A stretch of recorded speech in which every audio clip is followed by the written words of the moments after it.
en claro que la iglesia pues no determinó no determinó qué es la escritura. ¿Sí? Lo único que hizo la iglesia pues fue reconocer esos libros que eran inspirados por Dios. Ese fue el trabajo de ellos, ver la serie de libros, porque se escribieron novelas, se escribieron historias, se escribieron incluso falsificaciones, y de lo único de lo que se encargaron estos hombres fue de, a ver, vamos a reconocer cuáles son los libros que son inspirados por el Espíritu Santo, no que ellos le hayan dado esa validez. Pero bueno, podemos hablar, como dice nuestro hermano Daniel, ¿verdad?, acerca de estos filtros que puedan existir. De una manera general, podemos mencionar que había, por ejemplo, el filtro de la autoridad del mensajero. ¿Qué autoridad tenía el que estaba escribiendo este libro? ¿Quién era? ¿Era una persona ahí que quién sabe quién sea? ¿O está determinado que eso lo escribió alguien con autoridad? Eso era un primer filtro. Entonces, por ejemplo, en el Antiguo Testamento, mayormente, ¿quién tenía que ser el que escribiera el libro? ¿Qué es lo que pedían ellos? Que fuera un profeta. Ellos pedían de cierta manera, a ver, ¿esto lo escribió un profeta o no? Y en el Nuevo Testamento, ¿qué pedían? Que lo haya escrito algún apóstol, ¿verdad?, de alguna manera. Entonces tenemos en un primer lugar la autoridad del mensajero. Está dando mucha guerra esto. En segundo lugar, la ortodoxia del mensaje.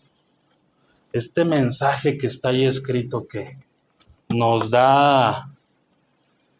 dice la verdad de Dios, ¿concuerda con lo que ha sido revelado o nos está diciendo algo distinto? ¿Sí? Eso también había que ponerse ahí de por medio. Y en un tercer lugar, el reconocimiento del pueblo. El pueblo de Dios que guardó este libro como sagrado en algún momento. El pueblo de Dios determinó que era un libro que había que guardar, que había que tener presente, es un libro que leen ellos, es un libro que ellos consideran importante, que hay poder en él. Si el pueblo de Dios consideraba, ahí está, adelante.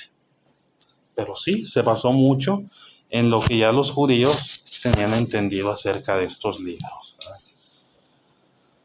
Cuando vamos a lo que son los... No sé por qué no se quiere poner.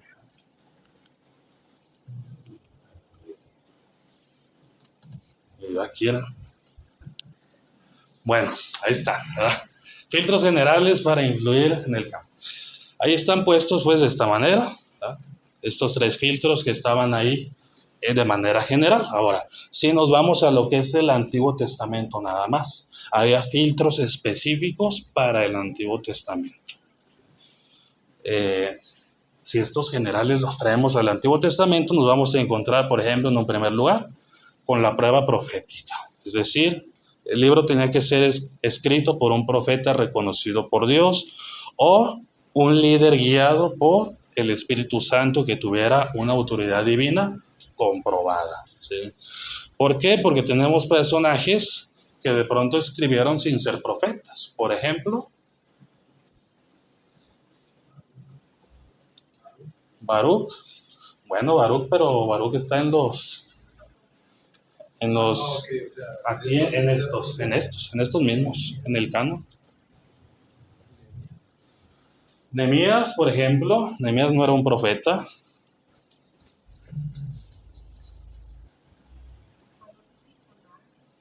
Jonás era un profeta. Salomón no era un profeta tampoco. Salmos, Rey David, ¿sí? Josué.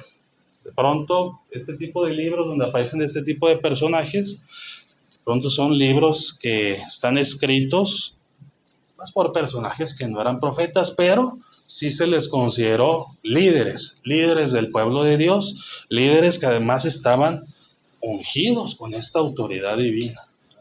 Entonces, dado que se sabía que ellos habían escrito estas cosas, pues claro, era aceptado.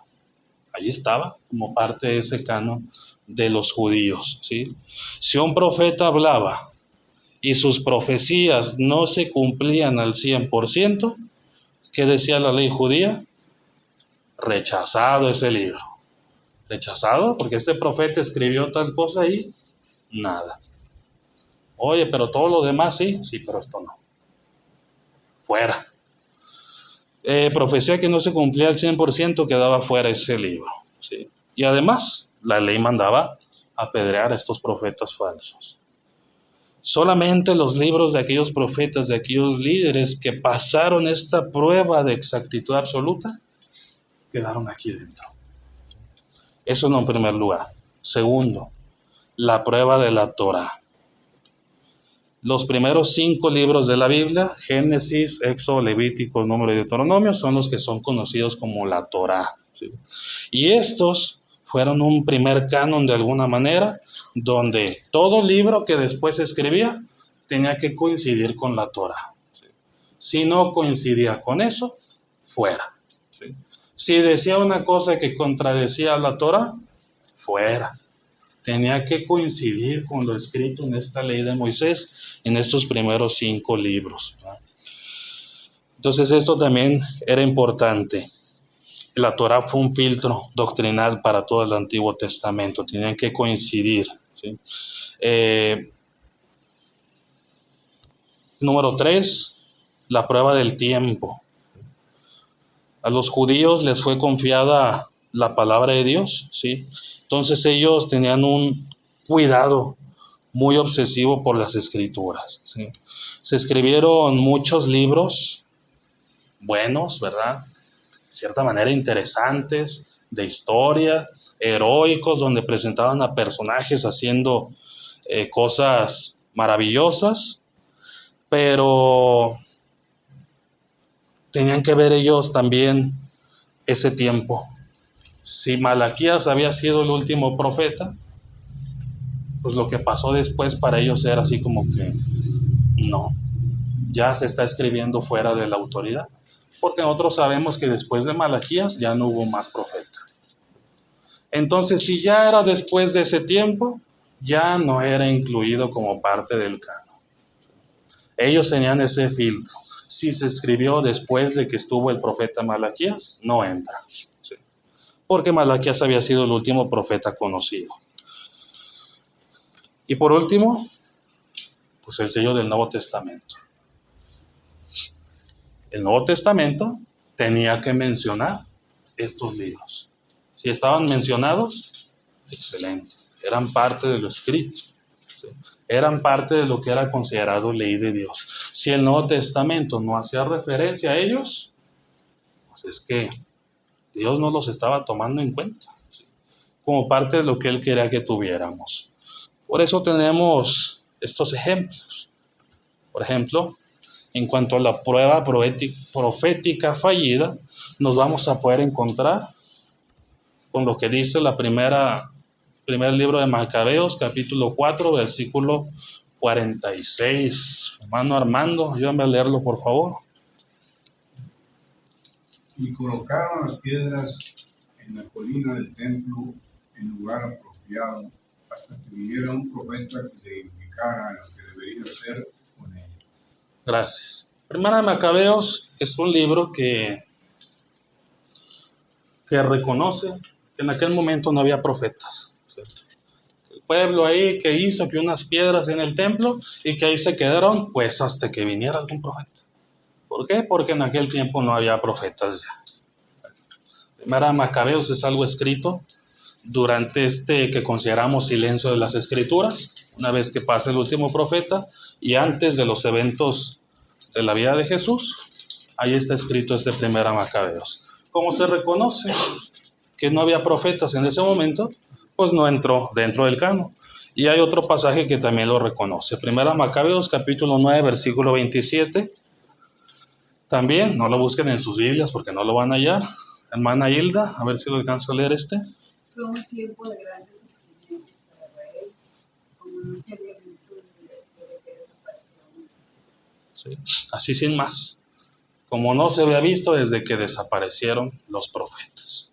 Estaba claro entonces que quién había escrito este libro, pues quién sabe, pero un profeta no fue. Sí.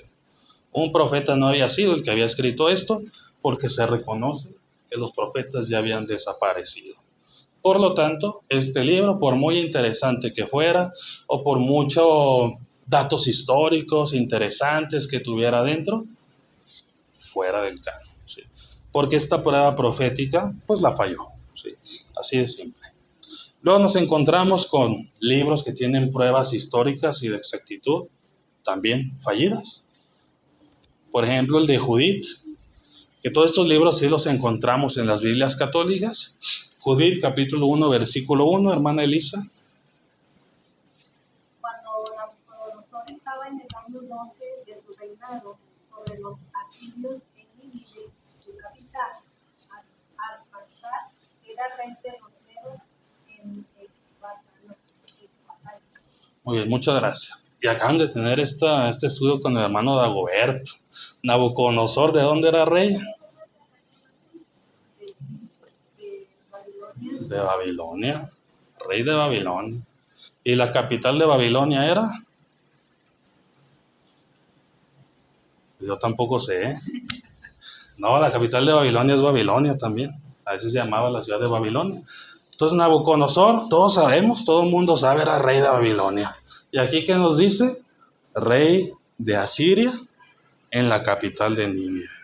Algo totalmente inexacto, nada que ver con lo que fue Nabucodonosor. Por lo tanto, esa prueba histórica la falló. El dato que tenía que ser no era, y cositas como esa eran suficientes para decir, no, esto no entra dentro del canon. ¿Sí?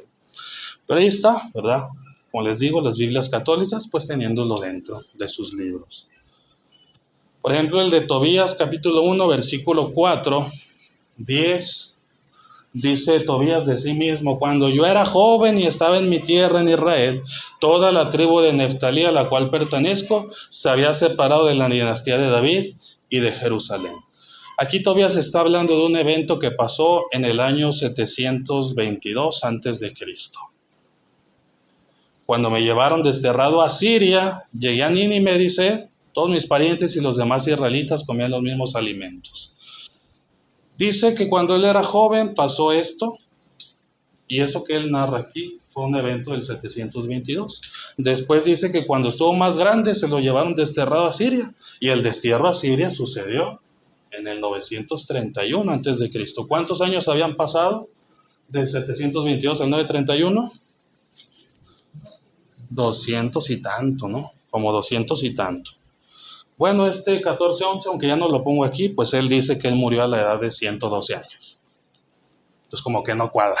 Dices, a ver, ¿cómo que cuando eras joven esto, cuando eras más grande aquello, ya pasaron más de 200 años, pero te moriste a los 110 años? No, no cuadraba.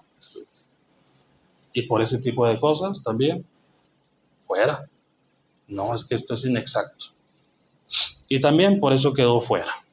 Otro tipo de libros, por ejemplo, también vemos que fallaron en cuanto a la ortodoxia. Tobías capítulo 6, versículos 8 al 9. Monse, ¿me vas a leerlo, por favor? Él contestó: cuando una persona es atacada por un demonio o espíritu malo, si lo queman delante de esa persona el corazón y el hígado del pescado, si queman delante de esa persona el corazón y el hígado del pescado, cesa el ataque y no se repite jamás. Y cuando una persona tiene nubes en los ojos, si se hunda con la hiel y se sopla en ellos, queda sano. Sí. ¿Qué te parece esto, Monse?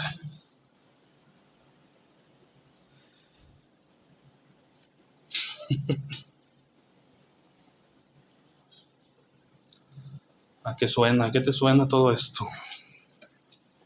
Así que si eras atacado por un demonio, un espíritu malo, ¿qué tenías que hacer? Bueno, es decir, quemar delante de esa persona un corazón y un hígado de pescado, abrirlo, le sacas el corazón, le sacas el hígado, lo quemas ahí enfrente de él y listo, sale el demonio. Parece, ¿no? Parece como hechicería, como brujería, casi de mata una gallina, quita la cabeza, la pone, y haces una estrella con sal. Sí. ¿Cómo salían los demonios, hermana Elisa, en el Nuevo Testamento? Con la palabra de Dios, ¿y qué más? Con más, ¿verdad? Y con fe. Y ni siquiera con fe, ¿verdad? Porque Jesús no pedía, ¿tienes fe? No tengo fe. Ni modo, así te queda. No, hombre, ¿cuál? Jesús tenía poder y Jesús iba con el demonio y lo sacaba. No hacía falta que muchas veces que la persona tuviera fe. Ellos iban sacando demonios por la autoridad que tenían. Tenía fe porque los apóstoles en una ocasión no pudieron. Ah, claro. Los reprende Cristo, ¿verdad? ¿Hasta cuándo?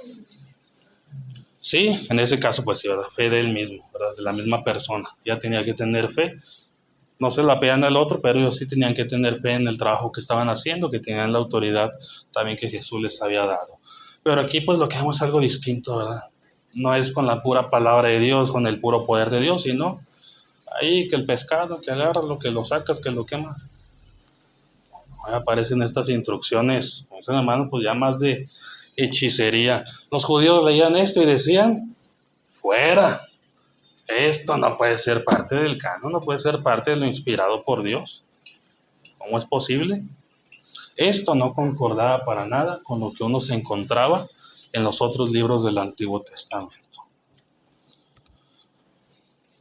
Tobías capítulo 5, versículos 11 al 13, hermano Daniel. Dime, amigo, le dijo Tobías, ¿de qué tribu y de qué familia eres? El ángel respondió, ¿qué necesidad tienes de saber mi tribu? Amigo, insistió Tobías, quiero saber quién eres realmente y cómo te llamas. Soy Azarías, contestó, nieto de Ananías el viejo, israelita. Bien, entonces aquí que vemos, hermano Daniel, vamos a Tobit platicando con el ángel. Tobit le pregunta al ángel, un ángel que se le apareció, tenía forma de hombre y le dijo Tobit, ¿tú qué tribu eres? ¿De qué familia eres? El ángel le dice, pues, ¿qué necesidad tienes de saber, hombre? No, dime, quiero saber, quiero hacer plática. ¿Y qué le contestó el ángel? Soy nieto de Ananías, el viejo israelita como tú. ¿Qué le parece esto, hermano Daniel?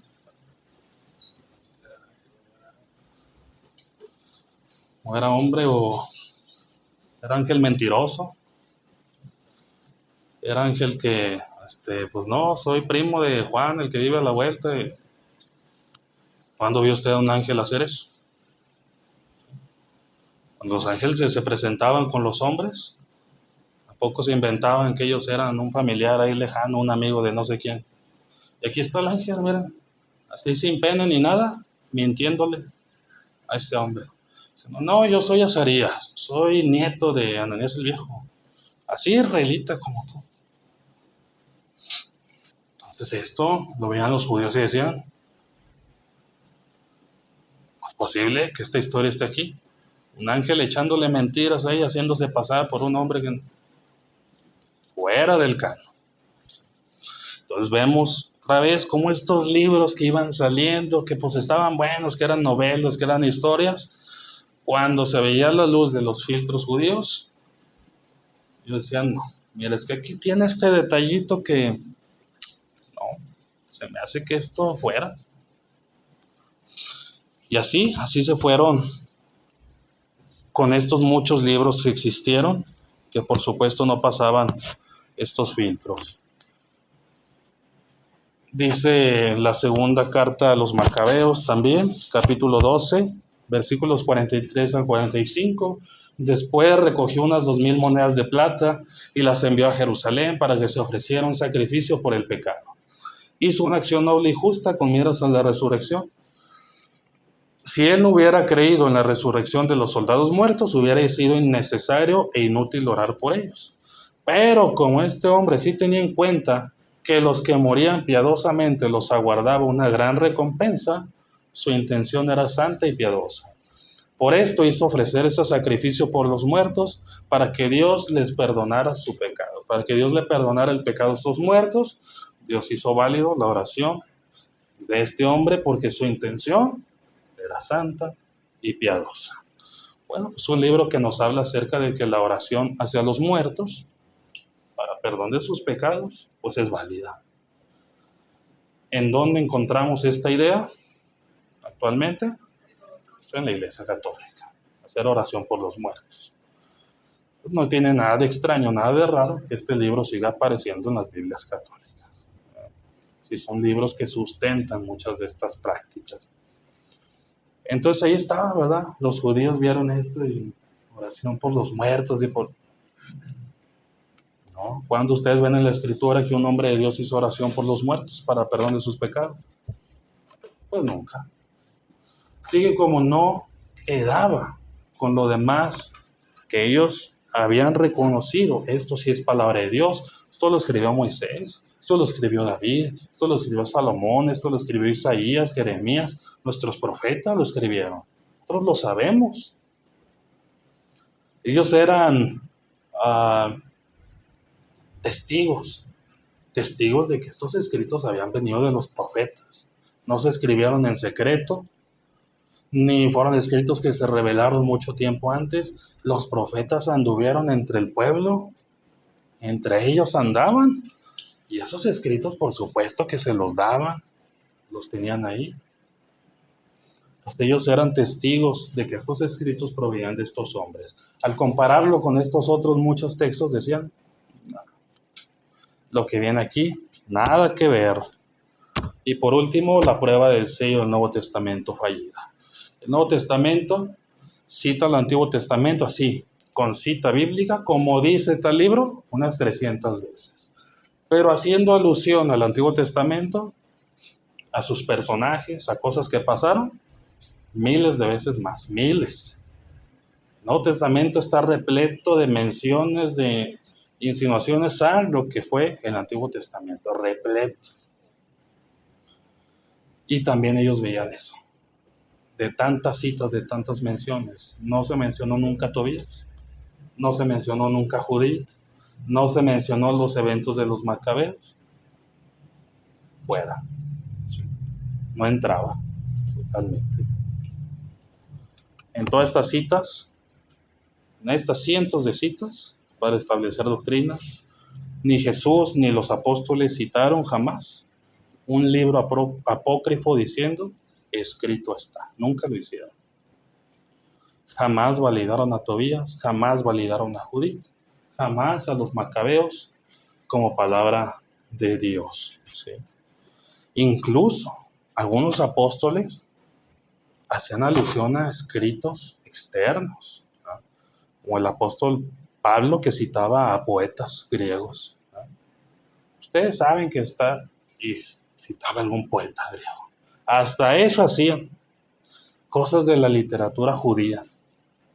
Pero todo esto, que luego lo quieren incluir como parte de, quedó fuera. Y bueno, el Nuevo Testamento es igual. Yo les hablaba el día martes acerca de la llamada carta de Clemente a los Corintios. ¿Sí? Es una carta en la que se basa la Iglesia Católica para muchas cosas. Ahí está, porque esa no forma parte del canon.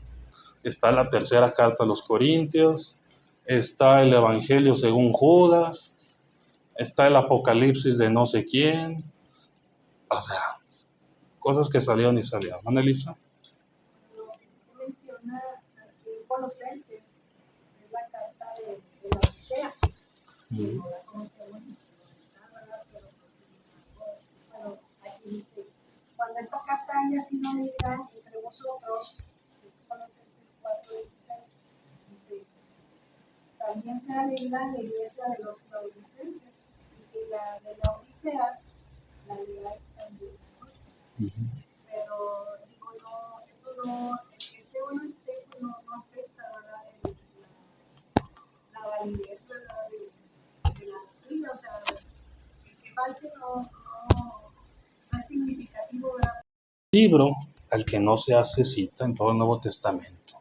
Hay un libro del Antiguo Testamento que por poquito y se quedaba fuera del canon bíblico porque no se menciona en todo el Nuevo Testamento, ni se menciona a los personajes, ni parece ser que nunca se menciona lo que pasó ahí. Cantares es uno, pero hay más o menos como que algunos le han encontrado una referencia por ahí en el Nuevo Testamento, de manera indirecta. Aquí va. Nuevamente, filtro de autoridad, la prueba de la autoridad apostólica. Para que se considerara inspirado por Dios, este libro tenía que estar escrito por un apóstol. Alguien que haya visto a Jesús resucitado o que haya sido comisionado por él. O una persona que haya estado bajo la cobertura directa de algún apóstol. Si esta persona había estado bajo la cobertura de un apóstol, adelante, ¿verdad? Por ejemplo, ¿verdad? Tenemos aquí que no eran apóstoles. ¿Sí? Bueno, que estas son cartas que escribió Pablo, ¿verdad? Hacia ellos. El escritor en sí había sido él. De Santiago, ¿verdad? Santiago conocemos que no había sido apóstol, ¿verdad? Cuando leemos acerca de él. Lucas, por ejemplo, que escribió también los Hechos, el libro de Lucas, pues él tampoco había sido un apóstol. Pero estos hombres habían sido, por ejemplo, acompañantes, compañeros, personas muy cercanas a los apóstoles. Y que probablemente el pueblo de Dios, los cristianos, sabían que al momento de escribir estos libros pues también habían sido aprobados por los apóstoles, ¿verdad? Habían estado ahí también ellos. Y obviamente, ¿verdad? Inspirados por el Espíritu Santo.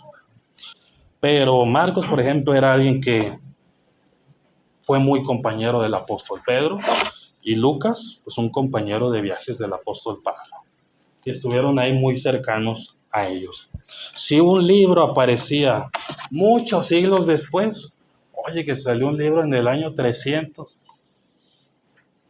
oye, que en el año 500 salió, no, ya no. Se había pasado mucho tiempo y salía uno nuevo, pues no, ya no era parte de ese canon, ¿no? Aunque haya sido por un hermano muy espiritual, tenían que saber ellos, tenían que estar seguros de quién lo había escrito. Y luego, la prueba de la antigüedad. Cuando se escribió, tenía que pertenecer a esa era apostólica. No había revelaciones tardías. Aquí hay evangelios gnósticos, hay evangelio de Tomás, hay evangelio de Judas, hay evangelio de María Magdalena, ¿sí? Y claro, si uno se mete así, de pronto uno le mueve la tele y te sale el History Channel, pues ahí te sale el evangelio de Judas, algo que jamás que la iglesia no lo quiso meter porque, uno se emociona, uno dice, y le puede entrar a uno la duda. Oye, pues dicen ahí que salió luego el evangelio de Judas y ese, ¿por qué no lo metieron? Bueno, pues es que tiene que ver con esto. Estos canales lo hacen por crear ahí una cuestión, pues no sé, interesante para las personas que se fascinen con ello. Pero la verdad es que son escritos que ya habían pasado mucho tiempo después de los apóstoles, cuando salieron, cuando supuestamente se escribieron y no pasaban esa prueba de la antigüedad. Número 3, la prueba de la ortodoxia. ¿Qué enseñaba? Si estos otros libros que salían contradecían la doctrina de Jesús, contradecían la doctrina de los apóstoles, fuera, ¿verdad? Quedaban fuera también, ¿sí? Si un nuevo rollo, un nuevo escrito salía, y según eso el escritor era el apóstol Pedro, pero ese escrito decía que Jesús no había resucitado en carne, fuera. No estaba de acuerdo a lo que habían enseñado los apóstoles. Ahí salía esa caña, ese canon. Número 4, la prueba de la universalidad, ¿sí? Un libro inspirado por el Espíritu Santo tenía que ser reconocido por haber estado en todas las iglesias, ¿sí? las iglesias tenían que haber conocido de este libro. Si salía un libro que las iglesias decían, ah, caray, ¿eso qué es? ¿De dónde salió ese libro? Fuera. Las iglesias tenían que haberlo tenido, tenían que haberlo leído, tenían que haber trabajado con él. Si no, libro que quedaba fuera. ¿Sí? Y por último, la prueba del poder espiritual, porque se tenía que comprobar que el libro tenía el poder para transformar vidas. Cuando uno leía estos libros de la Biblia, estos libros que eran considerados partes del canon, tenían que sentirse como la palabra de Dios. Cuando los leyera, tenía que decir, sí, es que aquí está. Entonces, cuando uno lo lee, uno rápidamente puede comprender que esto no lo escribió un hombre. Se siente que es palabra de Dios. Aunque suene muy emocional, tal vez, muy de experiencia humana, pero también fue un filtro que ellos pusieron. Ellos leyeron o tenían textos de líderes muy respetados, ¿verdad? Como se los digo, estaba Clemente de Roma, que parece ser un obispo que estuvo en Roma, muy respetado. La iglesia en Roma llegó a ser muy respetada. Estaba una carta de Ignacio de Antioquía, otro obispo que fue muy respetado en aquel tiempo. Y sí, les gustaban, eran buenos, lo que ellos escribían estaba bien, pero cuando los leían decían, es que esto no se siente como palabra de Dios. ¿Sí? Lo leemos y pues se siente como que lo escribieron ellos, ¿verdad? Que quisieron decirnos algo de verdad, pero no como que sea la palabra de Dios como tal. Bueno, fue un filtro que ellos pusieron, que tenía peso para ellos, que sintieran ese poder espiritual, y por eso también otros libros, aunque eran más o menos de la época, tampoco entraron. ¿Sí? Solamente los 66 libros de nuestra Biblia, cuando los leemos, llegan a tener ese peso eterno. Cuando uno los lee, en ellos uno puede entender que ahí está la inspiración de Dios. ¿Sí? Inspiración divina, ahí está. Y eso lo vimos también cuando tuvimos el tema de si estos libros los hubiera escrito los hombres, ¿qué cosas no habrían aparecido ahí? Bueno, ustedes mismos me lo dijeron. Pues no habría aparecido que Moisés golpeó la piedra. No habría aparecido que Pedro negó a Jesús. No habría aparecido que Pablo asesino también y que estaba de acuerdo con los asesinos.